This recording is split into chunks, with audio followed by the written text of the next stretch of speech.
Permettez-moi de vous poser une question essentielle. Percevez-vous les assauts spirituels tels qu'ils sont vraiment? Souvent, notre vision est déformée par la culture populaire. Les films et la télévision qui exagèrent ou caricaturent ces réalités. Pourtant, les véritables assauts spirituels se manifestent différemment de ce que le grand public imagine. Non, il ne s'agit pas toujours d'une possession démoniaque spectaculaire. Les assauts spirituels prennent parfois des formes bien plus subtiles, insidieuses, passant inaperçues ou inattendues. Le diable préfère le déguisement à la violence. Son arme principale, rester tapis dans l'ombre, dissimulé, pour que vous lui ouvriez la porte sans même vous en rendre compte. S'il se montrait tel qu'il est, avec ses intentions malveillantes, nous prierions tous avec ferveur et le repousserions avec force. Mais s'il se présente sous un jour attrayant, s'il murmure des mensonges ou fait semblant que tout va bien dans votre vie, alors non seulement vous serez trompé, mais vous serez incapable de vous défendre. Car comment résister à un ennemi dont vous ignorez la présence? Je vais vous révéler les signes à surveiller pour reconnaître un assaut spirituel. En identifiant ces symptômes, vous pourrez non seulement les détecter, mais aussi y répondre efficacement. Tout d'abord, méfiez-vous si les épreuves s'abattent sur vous comme un déluge. Tout semble aller mal. Les problèmes s'enchaînent sans répit, comme si la vie ne vous laissait aucun répit, comme le dit le proverbe. Un malheur ne vient jamais seul. J'ai connu des personnes qui, en quelques mois, ont perdu leur emploi, pleuré la mort d'un proche, vu un autre membre de leur famille est tombé malade et subi un accident de voiture. Cela pourrait être un assaut spirituel, mais ce qui compte, c'est votre réaction. L'objectif de cette stratégie est de vous faire fixer votre regard sur les problèmes plutôt que sur la solution. Jésus. Ces attaques cherchent à détourner votre attention de Jésus. Quand il semble que les portes de l'enfer se sont ouvertes devant vous, vous êtes sous attaque.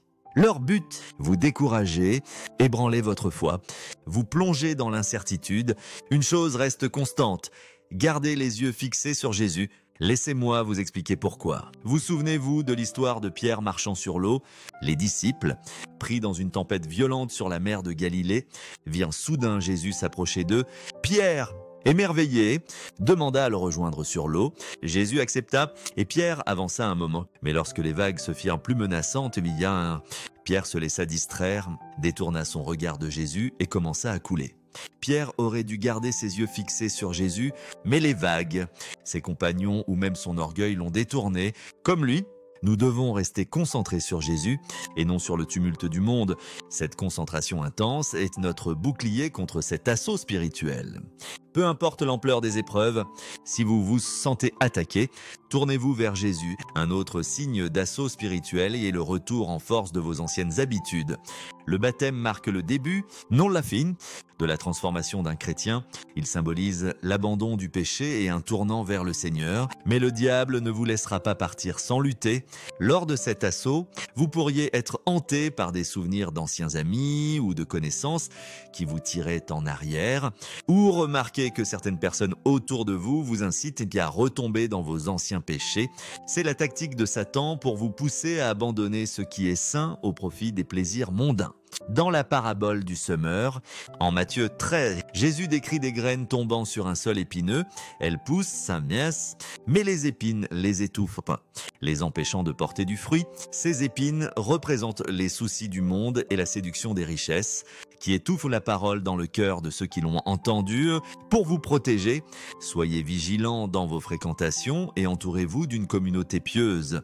Soyez attentifs à votre cercle proche, certains vous élèveront, d'autres vous retiendront. Un autre indice d'assaut spirituel est l'isolement ou la rupture avec des relations pieuses. L'ennemi tend ce piège pour vous affaiblir, vous rendre vulnérable. La Bible nous rappelle, en Matthieu 18-20, que là où 2 ou 3 sont réunis en mon nom, je suis au milieu d'eux. Notre adversaire le sait. Aucun être humain n'est fait pour marcher seul dans la foi ou dans la vie. Nous sommes créés pour prospérer en communauté. En tant que chrétiens, nous puisons notre force les uns dans les autres. L'isolement donne au diable une emprise plus forte. Pour vous protéger, cherchez activement une communauté pieuse et priez pour que le Seigneur vous entoure de personnes fidèles et honnêtes. Enfin, Un dernier signe, la prière devient plus difficile que d'habitude. Nous traversons tous des moments où nous n'avons pas envie de prier ou où nos prières semblent vaines, mais nous ne devons jamais céder au découragement au point d'arrêter de prier. Car une bataille se joue entre votre âme et votre chair. Et le diable veut vous empêcher de chercher l'aide du Seigneur. Dans ces moments, redoublez d'efforts, jeûnez et priez. Jésus a dit que certains combats ne peuvent être gagnés que par le jeûne et la prière. Plus vous vous sentez éloigné, plus vous devez persévérer. En affûtant nos sens spirituels à ces signaux, nous serons vigilants. Prêts à repousser tout assaut du diable, le diable cible la vie des chrétiens par le désespoir, la tristesse et le découragement. Lorsque Paul écrivit sa deuxième épître aux Corinthiens, il avait enduré des épreuves terribles, lapidation, flagellations, emprisonnement, naufrage. Cela aurait suffi à plonger quiconque dans le désespoir. Mais écoutez ce que dit la Bible en 2 Corinthiens 4, 8, 9. Nous sommes pressés de toutes parts, mais non écrasés, perplexes, mais non désespérés, abattus, mais non détruits. Beaucoup de chrétiens auraient sombré sous une telle pression. Pourtant, même dans un monde rempli d'ennemis et de dangers, nous pouvons trouver du réconfort en sachant que notre Dieu puissant nous protège face aux tempêtes de l'adversité. Armons-nous, prions, jeûnons, étudions la parole de Dieu pour trouver la paix dans nos moments de vulnérabilité. Quand nous sommes découragés, sans force pour continuer, il est crucial de prier, de chercher la force du Seigneur et de s'appuyer sur la puissance du Saint-Esprit. Nous vivons dans la chair, mais nous ne combattons pas selon la chair. Comme le dit 2 Corinthiens 10, 3, 5. Nos armes ne sont pas charnelles, mais puissantes en Dieu, capables de détruire les forteresses. Les raisonnements et tout ce qui s'élève contre la connaissance de Dieu, ces armes soumettent toute pensée à l'obéissance au Christ. Ce passage nous enseigne que, bien que mortels, nous ne combattons pas comme le monde. Nos armes sont spirituelles, divinement puissantes.